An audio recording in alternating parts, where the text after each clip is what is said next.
I hope he's producing somewhere. Like, like this was he made this song, but he's like, no, I'm really like, I'll I'm gonna share write it. music. I'm gonna produce. I hope he's still producing. Like, I'd like to know that he produced something that I find amazing, and I'm like, oh my gosh, what's his name again? He did that. I just hope he's happy, whatever he's doing. I hope you're happy. I hope you're happy. Did anybody see the Blues guy, Steve, when he posted broke the internet? Oh yeah. And he's basically like, hey y'all, I haven't seen y'all in a while. But I'm so proud of you. Life is so crazy. And you guys are still here. I'm proud. It's pretty dope.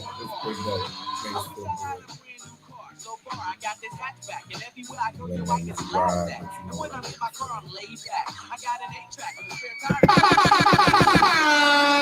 Oh, I like that. Kind of like an earthquake. That room. Yeah. Rock shook. It's definitely what I expect when I enter every single room from now on. That's the level. That level of commitment. Yeah. Yeah. What's up, though? Yeah. We all back. Everybody's healthy. Mm-hmm. Got a special guest on. For everybody tuning in, it's the Can't Tell Us Nothing show. Ooh. We got Antoine. We got Amechi. We got Tandi. Ooh. Yeah. And that other face you see with us today is our special friend who used to be in Houston, Texas, is now doing it up in Chicago, making everybody laugh, I'm sure, because she's mighty talented. Matter of fact, I remember doing a sketch with her years ago where she did the voiceover music, and we'll talk about that because I can't remember specifically the sketch. It was like a dragon or something, and it was a troll sketch, and you were singing like the hook of the troll or something like that. I do not remember this at all. Don't worry. So I am so excited for you to tell me about this. Everybody, let's welcome Oha Lopez to the show. Hello. Hit Thank them you so horns. much for having me. I'll do it for myself. Yeah. Thank you guys so much for having me. I miss Houston. I feel like I'm like everywhere that I go. I just went to Los Angeles like a couple weeks ago, and I was like, ooh, I don't know. Have y'all been to Houston yet? Every person I spoke to. Yeah, I love it because I feel like there's like when there's like established improv scenes somewhere, I feel like people do it for all sorts of different reasons, like they do it because they want to get famous, or they do it because they want to get the job, and in Houston, because it's such a small market, I feel like the only reason to do it is because you really love it. There's really nothing else. And that to me is just like it's kind of like you don't know you're in an era until it's over, Yeah. And that's what I agree with that. Yeah. I think it takes a special someone to go through all the levels of improv without like the idea of grandeur of fame and fortune of being spotted. You just want to keep performing. Yeah. I think that's a special thing as well. Yeah. And you're really hard on yourself too. And even though no one's watching, right? It's like nights you're like, oh, what am I doing this for? Yeah. And come right back. I have my friend Kristen, who's a great improviser here too, put it in perspective because she was in a shuffleboard competition recently. It's like where you just kind of throw the little, the little pucks or whatever. And it's got the same kind of vibe as like those bocce balls. Like those are kind of the rules. And she said that there was this one moment where all the pressure was on her. It was like the final point. And she said that she had never felt so much pressure in her entire life. And she missed it, failed. They lost the shuffleboard game. And that she cried afterwards. And this is somebody who also does improv. And as somebody from the outside looking at her do shuffleboard, I'm like, bitch, that don't even fucking matter. What? Shuffleboard? You lost a game of shuffleboard? And Kristen is like, improv is the same. listen to me. Anybody outside of improv is like, you upset because you're doing improv and it didn't go well? And it's like the stakes of it always seem and feel so big when you care about something. So but like as soon as she put it in the perspective of this shuffleboard game that she was in, I'm like, oh my God, as soon as I transpose this onto improv, it's so much easier to be like, bitch, this just doesn't actually matter. It's just a little, tide of ocean that is now retreating back again, and you can just wait for the new wave to come on for a new opportunity.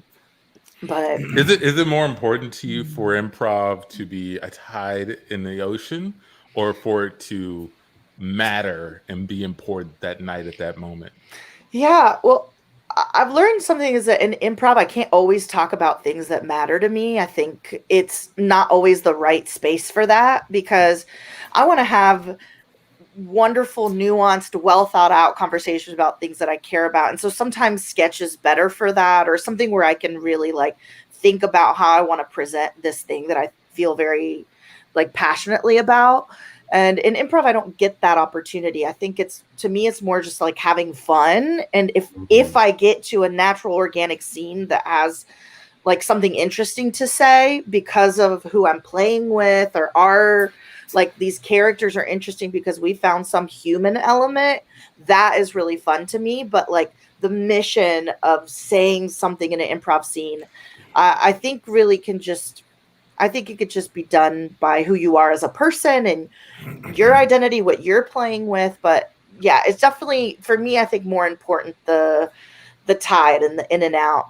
But in comedy in general, I would say the impact or the more long term is more important. But what about you guys? Like, how do you approach your scenes? Does it feel like, oh, I'm saying something? Because I totally opened a different perspective. Yeah, I'll go first. Yeah, so I actually don't think coming to improv with an agenda works for me as much. I've seen groups try to do it.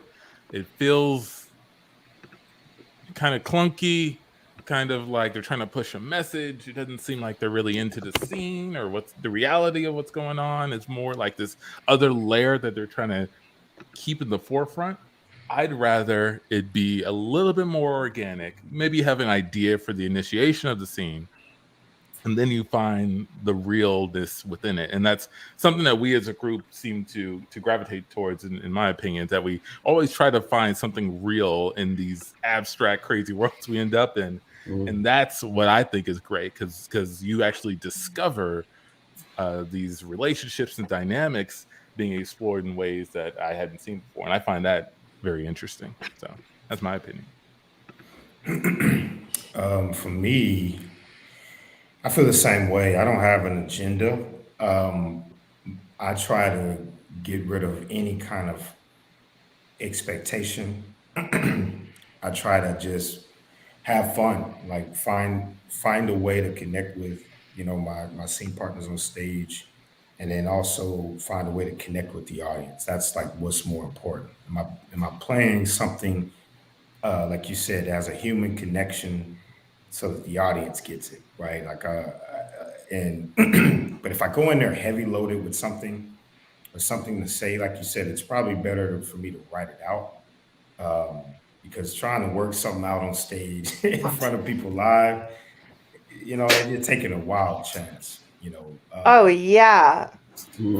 Wild chance. And now there's times when we do play satirical, but it's an organic opportunity that's like, it's right here. We can all just touch it and let's just go with it. But not trying to start from a extremely, political or religious point of view. I think it's when it becomes preachy, I'm out, right? I don't want to take that kind of stance in a comedy show, if that makes sense.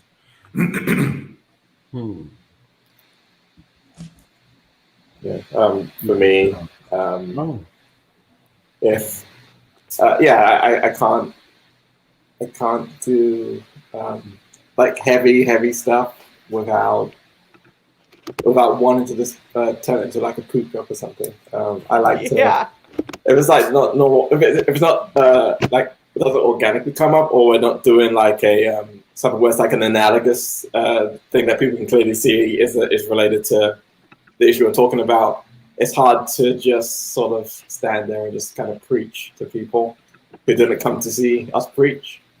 How you know? And like, that's a good point. Heard that girl Tandi got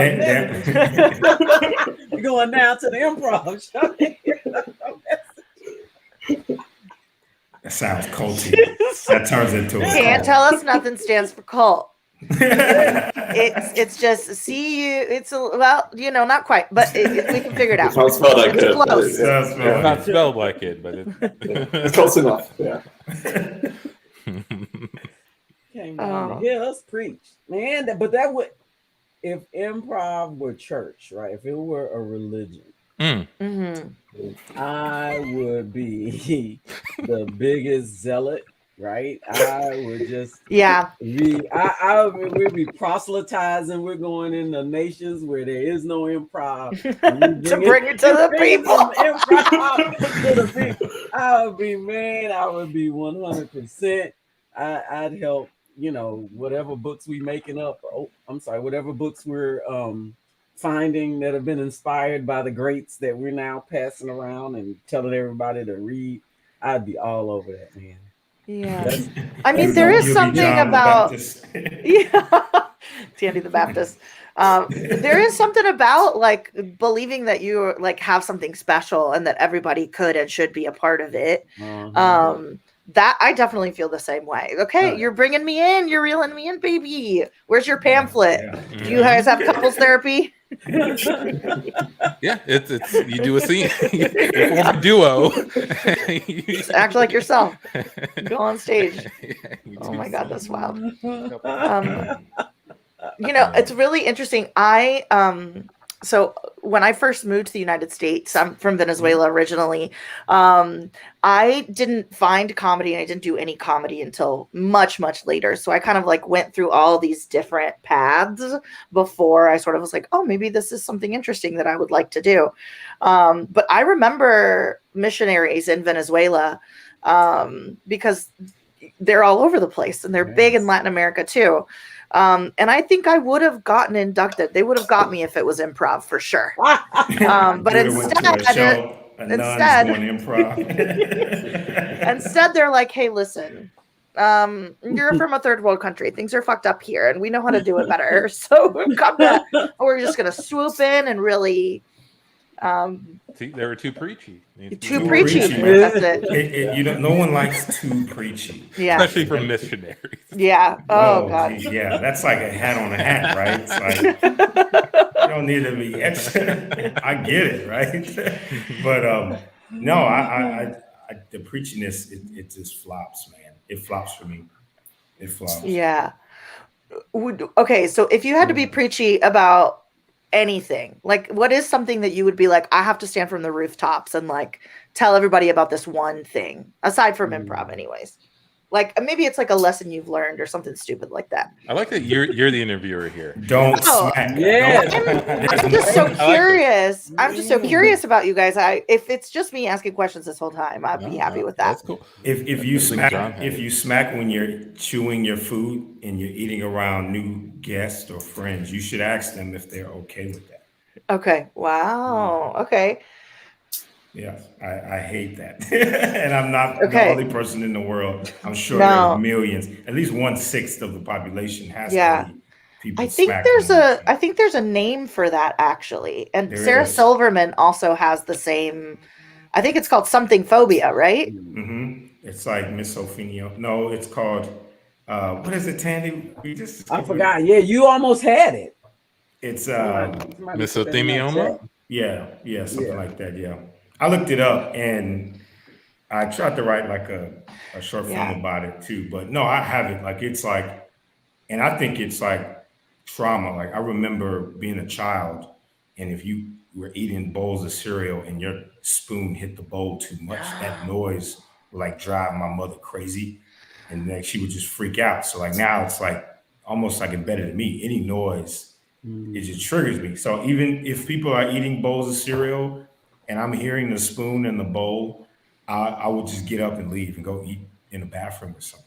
or I'll eat really fast, get up and just leave because I'll end up getting angry like Mr. Hyde, right? Just slap the table. You go like emotional from like 0 to 100 when that happens. That's not much things at all that I can say that takes me like that, where I'm like fighting myself.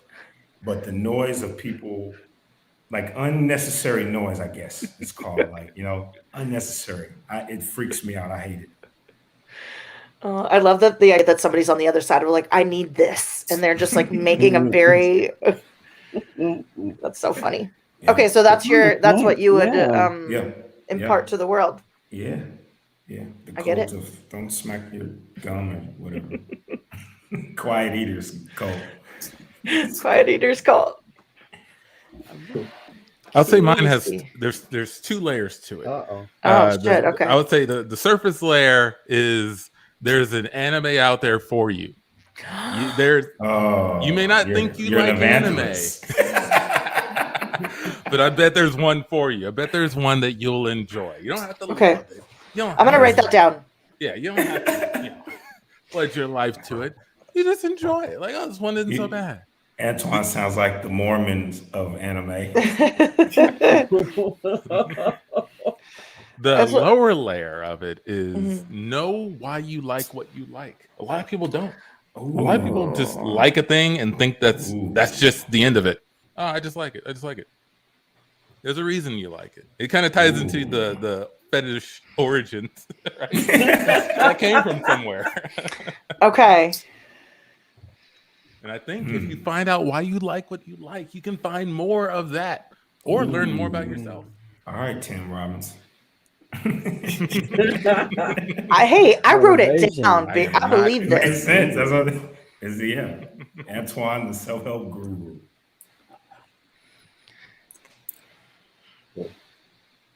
I'm still pretty. Yeah, first we'll help you, then we'll find you an anime.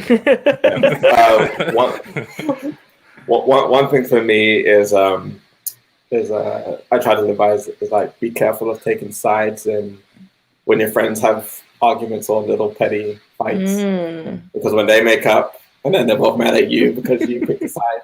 Yep. I didn't do nothing. Yep. But yeah, that's something I try to just sort of stay neutral and sounds like therapy.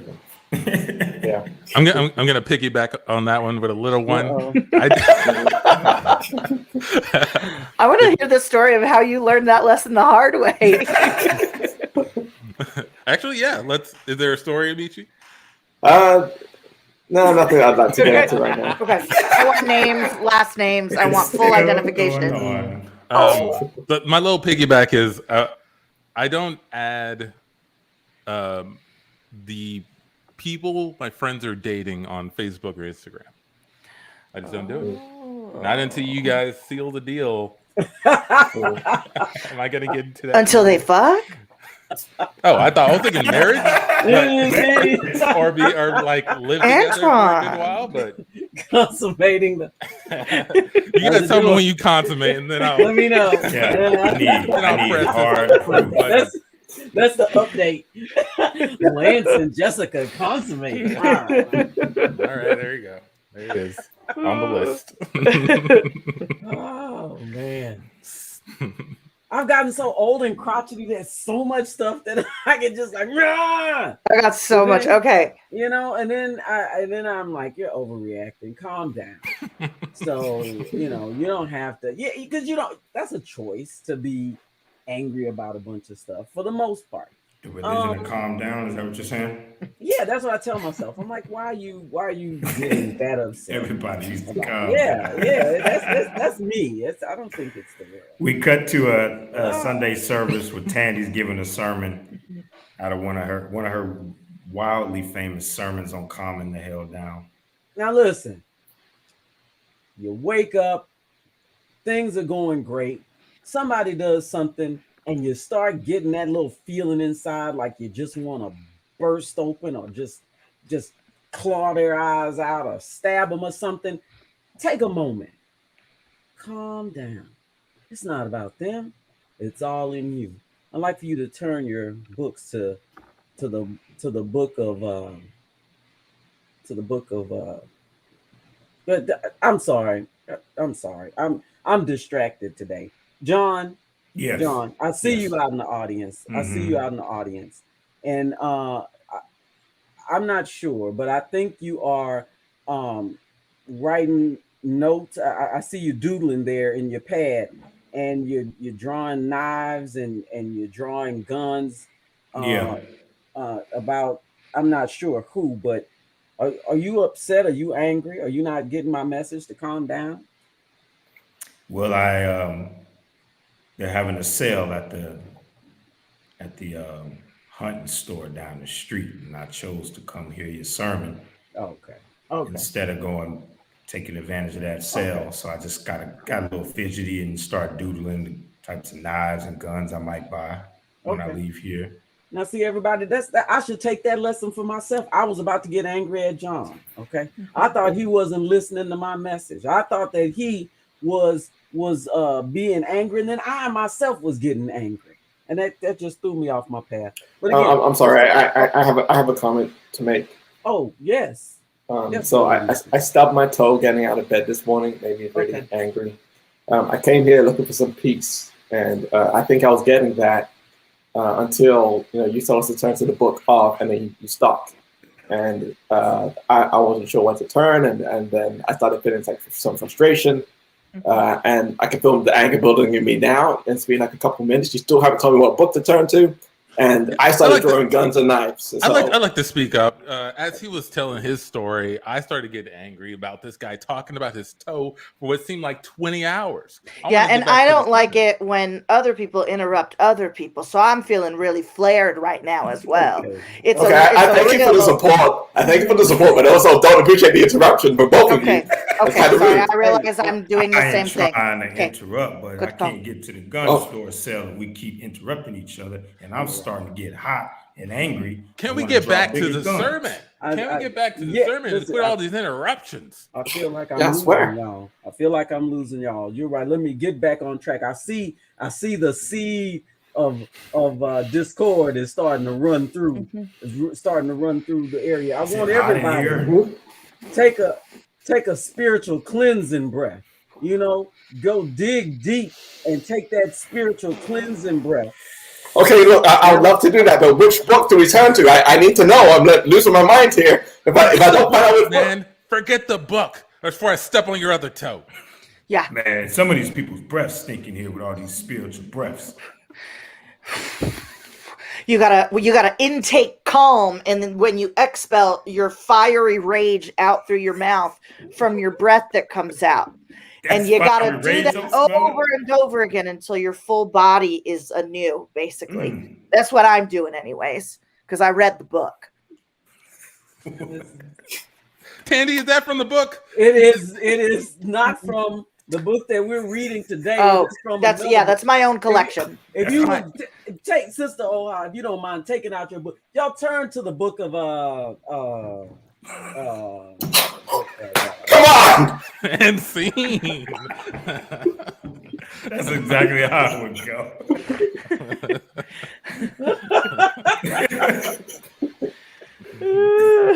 The church will calm down. Of course, I would. And stop overreacting. Yeah. Yeah, stop overreacting. Oh man! I heard a fight broke out at the church. Calm down. I can see him with like a running count. It's been 30 days since the last fight. Everybody, amen. When church lets out, it's just that big dust rumble, and all you just see is legs. You just fighting. Yeah, I love that it's like God's response to anger management classes. It's like people who don't want to go to typical anger management classes are like, "We have got a church for you." Right this way. Yeah. That would be awesome. That would be so awesome. What about you, Oha? Yeah. Okay. I would say do it yourself. That's my go-to, thing that I say to myself over and over again. I think no matter where you go, if the thing is your idea and you're the champion, you're the president of that idea, nobody else is going to care as much as you do. So you got to do it yourself. And I find that like, you know, working in teams and like I'm extremely teamwork oriented. Like I love doing things with other people, but finding the right team is genuinely, I think, the hardest thing. So the fact that you guys have found each other and you're so consistently like working together is truly the miracle that so many people are looking for. Even it doesn't matter where you are, Chicago, LA, Houston, like still finding the right people to work with is to me the most important thing in making comedy. And so for me it is nobody else is going to care as much as you do. So if you have something that you want to do, you can't rely on other people to edit it, to, you know, ideate it, to write it, to punch it up. You just have to really push the whole thing through. And that's a hard lesson to learn when you're in so many projects that don't pan out, that start but don't finish. And I'm like, I want to finish something. And then I think changing into that mindset was like, oh, fuck, I have to make it myself. And I learned how to edit, and I got to learn how to shoot things. And that's when I feel I really like started to come into my own and feel awesome about what I was putting out there. So nice. And you perform at Annoyance in a solo sketch show? Yeah. So we just did kind of like a main stage solo sketch review. And that was really cool. I feel like when I got to Chicago, I was like there for maybe like a year and a half, and then COVID hit. So I didn't really get a big chance to kind of like show my stuff, you know? And at the beginning, you're just making friends and kind of figuring out what you care about and what you want to do. And so as soon as it kind of opened back up, they were like, hey, do you want to do this? And I didn't know it was a solo sketch review. I thought we were just doing a sketch show or improv. And I was like, okay, cool, I can do that. I had never done solo sketch before. So by the time I figured that out, it was too late to back out. Because honestly, if they had said, hey, it's just you and you're just going to be on stage by yourself doing sketches, I'd have been like, no, I'm not ready. No, thank you. Like literally, I would have stopped myself from doing it. But because I didn't know what the deal was, I ended up making some pieces that I'm like super proud of that I genuinely never thought I could have just kind of done right off the bat. But yeah, it was a really great experience. I feel a lot stronger afterwards for having done it. But again, if they had told me exactly what was happening, your girl would have never said yes to that. That's awesome that you've found something that you're really proud of and follow through with it. Yeah, there was some times where I was like, I could just drop out. I could just be like, y'all, I'm just like going, it's COVID. It's a great excuse for anything. But I was like, no, let me just stick this out and see how I feel. And then I genuinely feel like I came up with some stuff without judging myself because I just didn't even have enough time. It was like such a like whirlwind that what came out was like gut stuff, which was always the fun stuff, you know? Yeah. Do you guys remember any characters or any like things that in the past that you've done that you're like, oh fuck, that felt really good? You mean us as a together or individually, or is there something that like you guys just are like you all go back to that moment because it felt good? Well, we have a lot, I would say. They change, but there was one scene we did early on when we were doing our podcast, figuring it out. We had just watched Luke Cage. Okay. And we were doing a review of Luke Cage. And was that the same time when we had the stripper combine? It was the same part? Oh my god, I love it. I love this. Well, if it wasn't, that was another scene that I thought if I could redo that one, man, that was awesome. We did a scene about a stripper combine, but the one about Luke Cage was funny because that was where I felt like you said, your gut, like we just played around what we thought was funny, and went with it and did a whole reenactment of Luke Cage on the podcast. Now, but focus more on his sexual relations. Oh, okay. What the show was missing, you guys. Let's go ahead and just really tap into, yeah. Okay. Side question: do you guys kiss on stage? Like, do you guys kiss each other on the mouth? No. Okay, this is not we don't something even that touch each other. Yes. There's limited touching. We're In basically on the same Houston- stage. In Houston, I didn't find a lot. People love to kiss on the mouth in Chicago. In Oh my improv God. scenes. No, but I they believe like it. know each other and they're cool with each other about Yeah. it. They're not doing it with strangers or whatever. But I'm like, damn, they like to make out on stage in these shows. Yeah. I was like, Chicago going hard on this. Yes. Very realistic. Woo. Yeah. I've seen a select few performers who would kind of go for that here in Houston, but yeah, for the majority, nah. We're trying to keep our day Handshakes. jobs. Thanks. Yeah. That's it. Handshakes, backpack, And our relationships, right? What's happening? Yeah.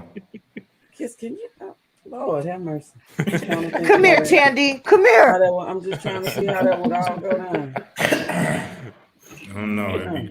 We've done some vulgar scenes without having to kiss.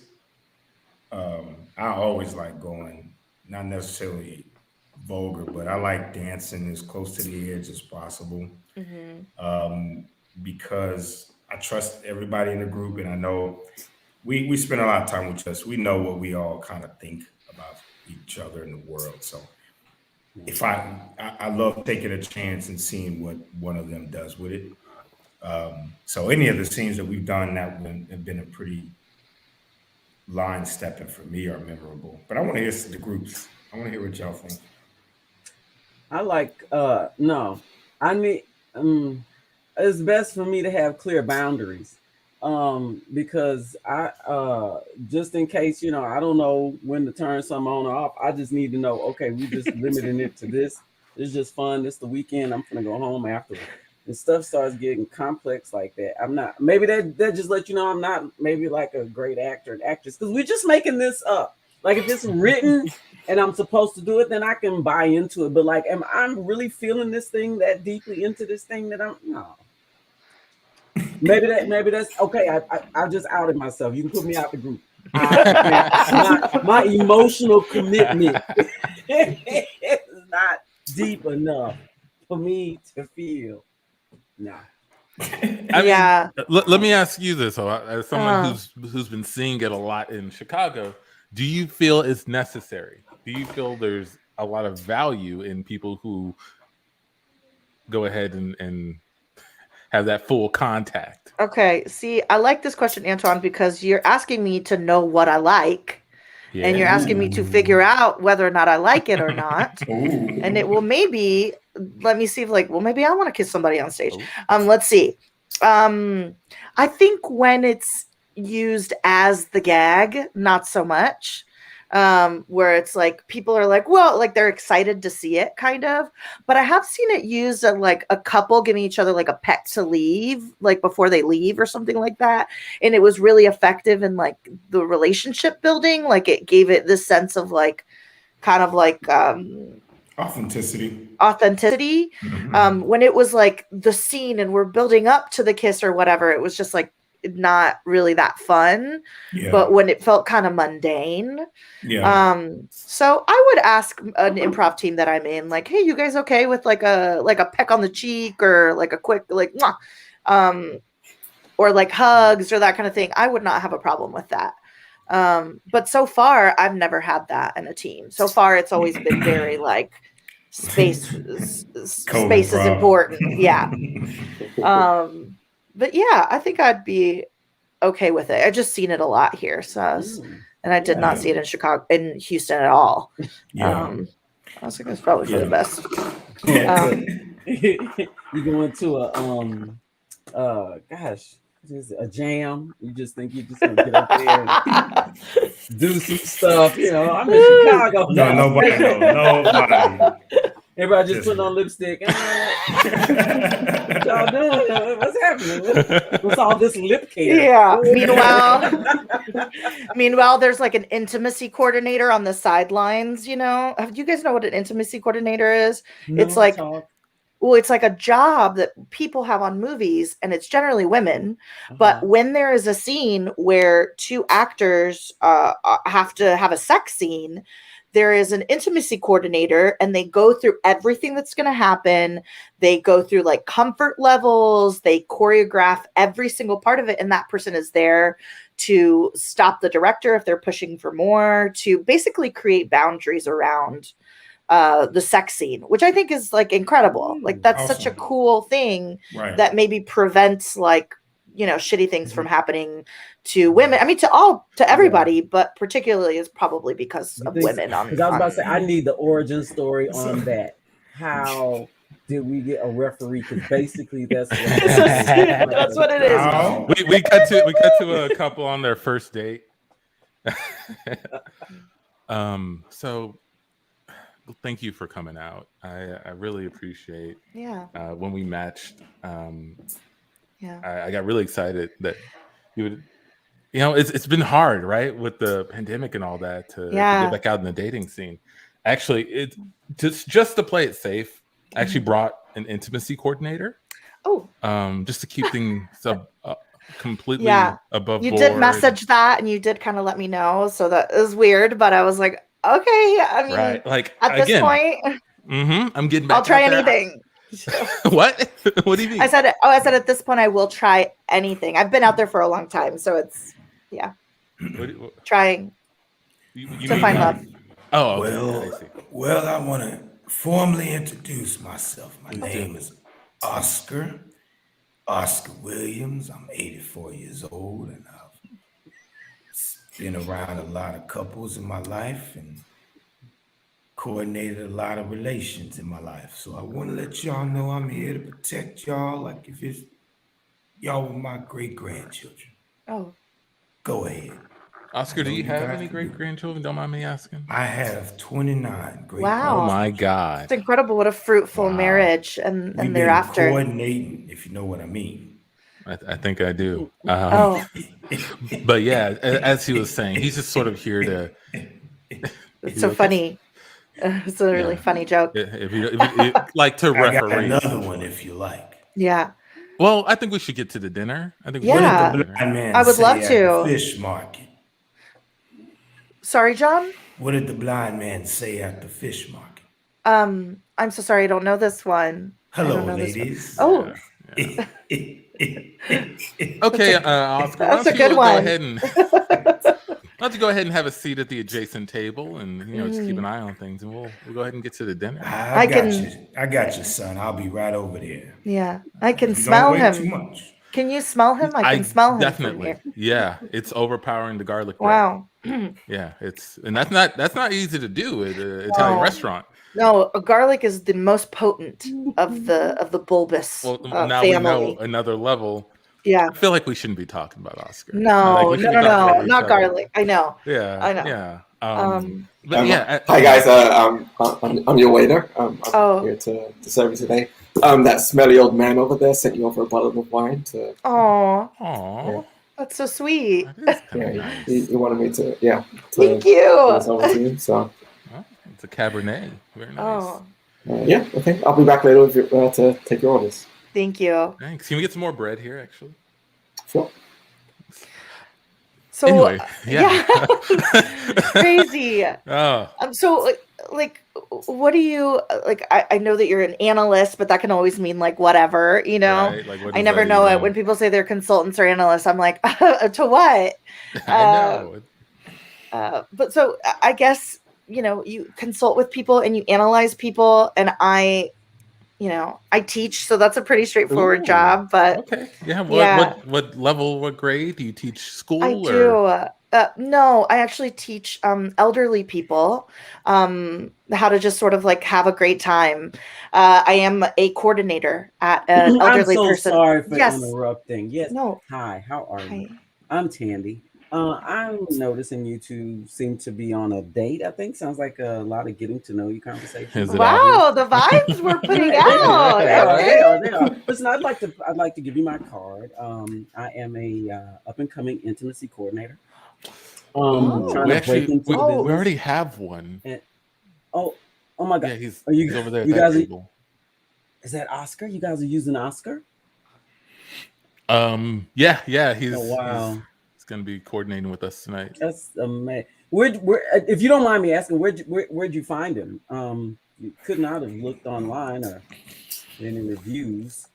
Yeah, a friend of a friend. Oh, Yeah, that's how. okay. You said he was a professional. Yeah. He Okay. is. He 29 grandkids, right? Like he said he's been doing it a long time. I'm not sure if you guys. I'm not sure if you guys are aware, but he was kind of like a Hollywood throwback, really, if you will. He was intimacy coordinator on lots of sets of movies, and I'm not sure if you guys are aware of a small movie called Thelma and Louise. Yeah, that's incredible. He was on that one, but he really let it get out of hand. It was not a good. I mean, but again, you didn't read the reviews, so here, just take my card. You guys, I'm going to be over here in the corner, so if that's not working out, if Oscar's not working out, please. You know what? I'll tell you what. I'll give you some free tips, free pointers. Right now. Yeah, right here. Okay. Sure. You're both sitting with your shoulders next to each other. Why don't you move your chairs and kind of face each other? Maybe a face-to-face eye lock might build some, I don't know, some connection between the two of you. But I'm just gonna go over here. I'm just gonna be having a bowl of plain spaghetti. Yeah. Before you go, do you say yes or no to like pectoral and arm touching as I giggle and laugh back? Because my mom tells me that works wonders. It has always worked wonders for women. So yes, the pectoral rub, touch down, throw back the head, laugh, and perhaps even a little hair above the ear, just kind of. You got it. I don't even. Why do you even need coordination? Sorry, I know. Sorry. Well, then let me. Hey, Oscar. Let me ask you. When is it appropriate to? Oscar. And scene.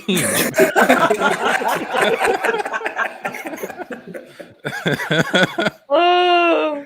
That's how that would be. You smell like garlic and you sleep. Keeps his blood pressure down. Oh yeah. Oh my God. Intimacy coordinator. Yeah, but I mean, awesome. But to that note, when I coach improv teams, the only note I'll give, and I always check if people are comfortable with this, is like if you are in a relationship, at least like hold hands or something, right? Like you don't need full embraces, you don't need to make out, but if you're gonna have a talk with them about their relationship, maybe you want to hold their hand, right? Like even that level needs to sort of be checked and approved with the group before you dive into things. So I definitely think there are ways to sort of gain that realism and authenticity while keeping everybody comfortable, right? Yeah. I'm not big on PDA in my real life. So not everybody is. No, like you guys love a touch. Don't get me wrong. But not certainly, yeah. But like out in public, I'm like, you better get the fuck away from what are you even doing? They're gonna fucking know. Like, and that's like, see, I didn't need missionaries to tell me that I was wrong because Catholicism was already doing it for me in Venezuela. So I have like an intense amount of like residual Catholic slut shaming guilt, and I think that it's kind of carried on into my adulthood, and so I'm very like no touchy feely, like nobody needs to know that we're together. And obviously, my partner who's like, hey, I feel like you're rejecting me in public by slapping my hand away as I'm even trying to touch your shoulder. So maybe you can chill the fuck out about that and just let me touch your shoulder. And not until I was in like a long-term relationship with somebody where I was like, oh my God, Queen, you have got some fun issues just swirling around in your head. And I think I've gotten a lot better at it, which in turn has I think made me on stage more comfortable to get to the point where I would even consider like a peck or something like that. But I mean, I guess I just always feel like the most embarrassing thing in the world is to see a couple out in the wild being too nasty with each other in front of a group of people when they're not supposed to be doing that. We're in a different space.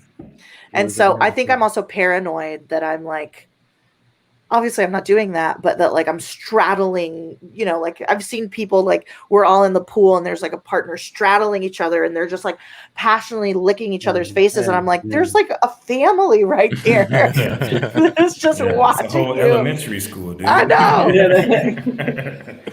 But PDA, I'm like, oh, I don't know about that. I don't know about it. That's how the people can break you up. They see you love each other too much in public, put the evil eye on you, and all this stuff comes. Is that what they say? The evil eye on you. I'm about to put the evil eye on them. I'm sick of this shit. I would say this, like public display, when I see younger individuals, like preteens, I go, man, that's like, you're taking a big gamble just going all in PDA at such a young age. Somebody's heart's going to get stepped on. When I see it like older. Damn, John, you out here. I mean, unless you're going to start having babies get married out of high school, just call it what it is. Get ready. Somebody's going to get hurt.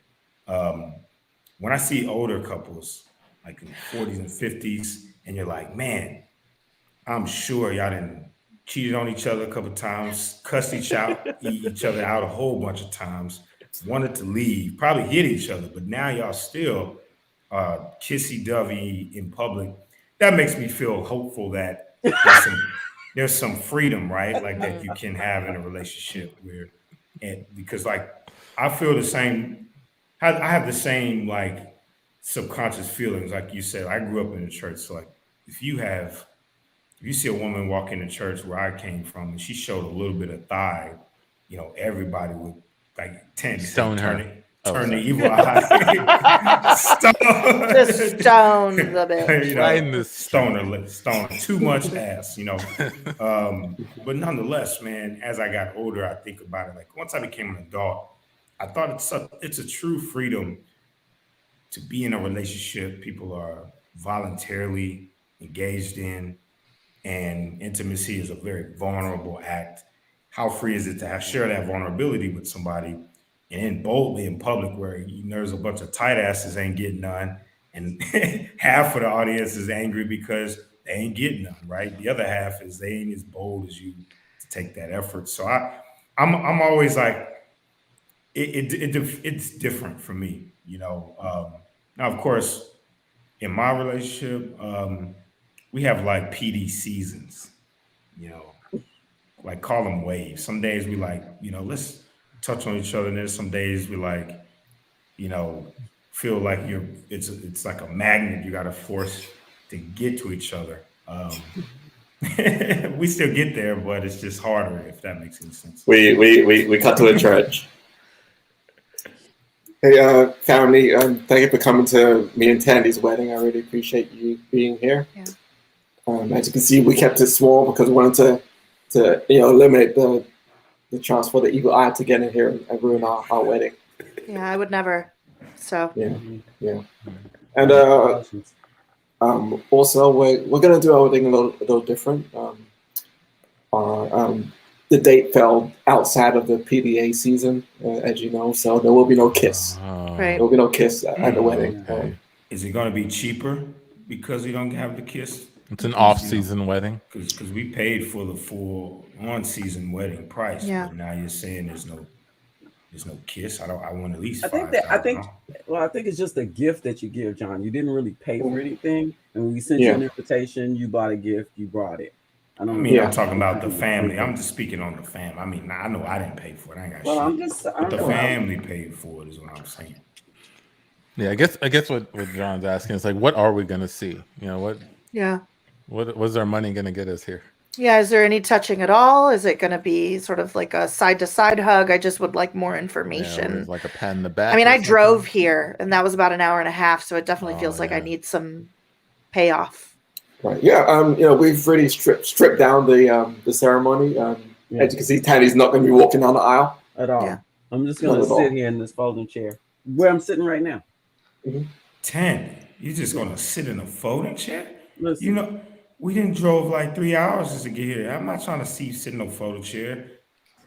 Last time I stood up in church, there was a lot of problems. Something about the cut of my dress was showing too much. So whenever I come into the church now, I just run and sit down and cover myself with a nice white sheet that I keep in the trunk of the car. Yeah. So it's a small gathering. It's just us. Yeah. How about you guys just go ahead and do it? How about you guys just show a little PDA? Yeah, how to it. I know it's off season, but and it's just like us, your best friends in the world. Like we've done so many crazy things together, Mm-hmm. It just feels like it. Oh, I remember when he wore those shoes. Oh my God, that was crazy. Because they were like little, like the little Swiss clogs, and they only fit my big toe. I woke crazy. Everybody up in the Airbnb. That was crazy. Yeah, that was fun. That was fun. Amechi, if you don't mind, listen, I know we love them, and we went through a very heavy vetting process getting them here. I, went through all of their social media, all of their emails, everything, just to make sure there was like no potential for the evil eye, getting in and them just wishing us bad. But you never know though, right? That's why we're doing it this way. You never know. Yeah, I really don't want to take any risks. I know they say that they're trustworthy, and we did our research. We vetted them, very, very intensely. So can I say something, family? Yeah, sure. Yeah, go ahead. Mm-hmm. Y'all not gonna be part of my social club if this thing don't happen the way it's supposed to happen. Look, Amechi, I got a friend request waiting to come your way as soon as this thing gets done the way it's supposed to. As soon as you seal the deal. As soon as you seal the deal, man. And I don't mean just since you ain't kissing, then the consummations better be on 10, man. I like that. I hadn't thought about that, but yeah, you're right. I like that. If we forego kissing in the wedding, can we get assurance that the consummation is going to be elevated? Because if we can't get a little taste of y'all's physical compatibility, then why are we even witnessing this? We're all why us? Right? Yeah. Well, here's the thing, guys. Because it is off season, we're taking honeymoons to separate places. Yeah, we're actually going to consummate for a few more months. A few months. All right. 30 months. So you're basically telling us that we came down here and drove this many hours to basically see two, strangers not do shit. There will be. I like to fill the space with words. I grew up. I don't come from a very touchy-feely home. We. What are you, Dr. Seuss? This is a wedding. Well, we talked. We made up poems. We made up things on the spot. There was a lot of words. Those are safe buffers. I got a French manicure for this. Okay. You see this? This is a $75 gel acrylic set. You can't tell me there's going to be no touching at a wedding. I come to these to cry, to weep, to feel connected, to feel like there's hope in the world. Okay. Mm-hmm. So you got to do it right. Yeah. And I come to imagine how much fucking happens after the wedding, and with the limited crowd of people, it's like, and then y'all not going to do it. It was a waste, man. I have no hope for the future. So for being honest, I usually come to see if when the bride walks in the aisle, she trips and falls. Still holding out for that. And you tell me there's not even a chance, not even a chance of an aisle walk where there's like the rug is like a little bit folded in one part and your foot catches it. Mm-hmm. It should be like a half. Makes me mad. It was a real trip. That's even funnier. Antoine, that sounds like you got the evil eye. He's got the evil eye. That's what I was thinking. She's nothing but an evil eye. Why would you even say that? Yeah. And the story turns into Antoine telling it at the Tandi Sermon Church. And that's why I came today, everybody. Because I went to that bullshit wedding where they didn't even touch. No one even tripped or fell. We don't even know how much consummation is going to happen because I need to calm down. That's it, brother. You're in the right place. You are in the right place. I gave him the evil eye. I had to do it. I couldn't help it. Yeah, that's there. We deal with that in the night service, the evil eye, and how that can be an anti-calming force. But I Wait mean, a since second. That brother just told us about the evil eye. He was supposed to come in the night service. I could listen to that shit.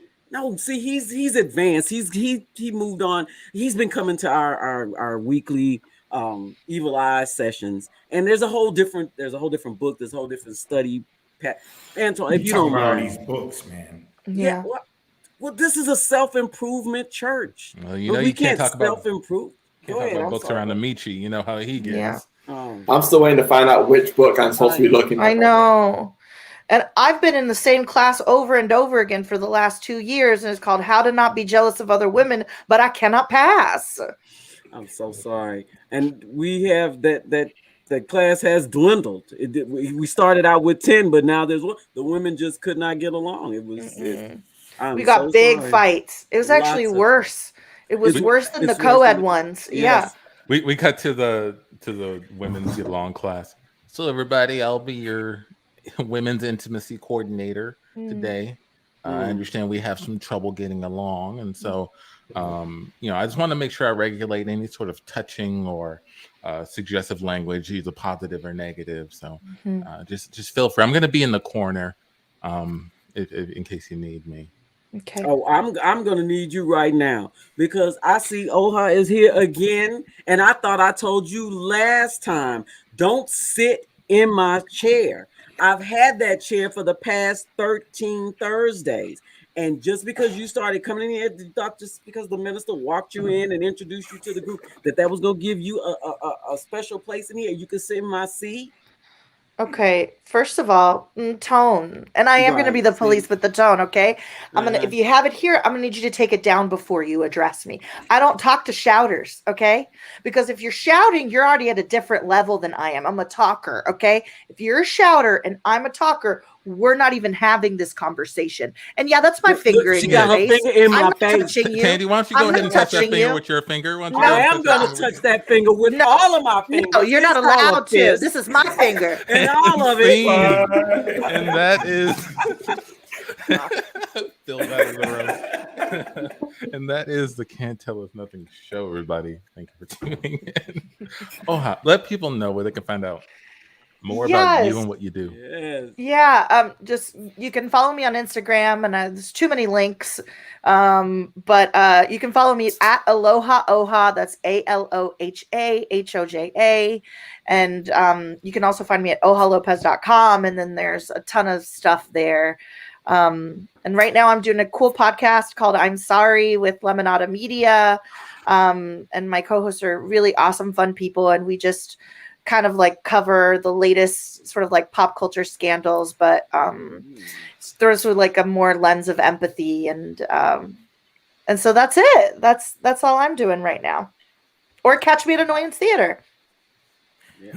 Yeah, catch her at Annoyance Theater. Please check her out. She's So fun. But thank you guys so much for having me. What a blast. Thank you. Yes, it's been great. Thank you so much for spending time with us. Yeah. And making us deal with intimacy because we rarely do. I feel like I had a little therapy. Church of calm and stop overreacting, y'all. Amen. Cool. John, any final thoughts from today's introspective episode? Final thoughts. One of the things that stuck out to me was when Oha said, just do it yourself, right? Like, eliminate all excuses and put yourself in the seat and just do it. At least do it the way Oha would do it. Exactly. In the age of YouTube and the internet, you can learn anything. Yeah. Especially because it's like not always as people get a lot of, like, you're not always going to get all the opportunities. You may not look the part. You may not be the part that they envision. So sometimes you got to just make it for yourself. Mm-hmm. Look at Adam Sandler. I mean, geez. That's a great example. Who's writing a movie for Adam Sandler? Yeah. Adam Sandler is. Adam That's Sandler, it. That's man. it. People Yeah. shitting You got to on be Adam your Sandler. own Adam Sandler. Oh, that's so sweet. Amechi, any final thoughts from today's episode? Yeah, I really like that. Eliminate all excuses and do it yourself. Also, I don't know. You didn't have to say also. I got. You didn't have to say. I wanted to think of something else though. Maybe I'll get something before we're done, and I'll shout it out real loud. So yeah. I thought that the idea of finding the right partners to do, you said comedy, I say life, right? To find, it's a rare thing. And it makes me really thankful that I found these guys, but then makes me wonder, like, do you only get one shot at it? Is this the only great partnership that I'm gonna have? And if so, I'm cool with that. But I'm just saying, it is a rare thing, and I get it. Yeah. Thanks for bringing it up. Tandi, you need a podcast called I'm Just Saying. I'm just saying. That's a great title for a podcast. You don't have to take it so seriously. I'm just saying. I'm just saying. For me, it was learning that there was such a thing as an intimacy coordinator. I'm going to be thinking about that position for a while now. It's like, what type of person? It sounds nasty and cute. And cute. We gotta have levels. Yeah. LinkedIn late night. Thank you so much, everybody who tuned in to check us out, hang out with us for a while. Carol said she enjoyed church. Amen. For sure. Right. To that. But go ahead. DJ Comfy, why don't you go ahead and do that? And we'll get on out of here. So check out Oha and what she does, everybody. I'm sorry, podcast. All right, peace out. Just to calm down.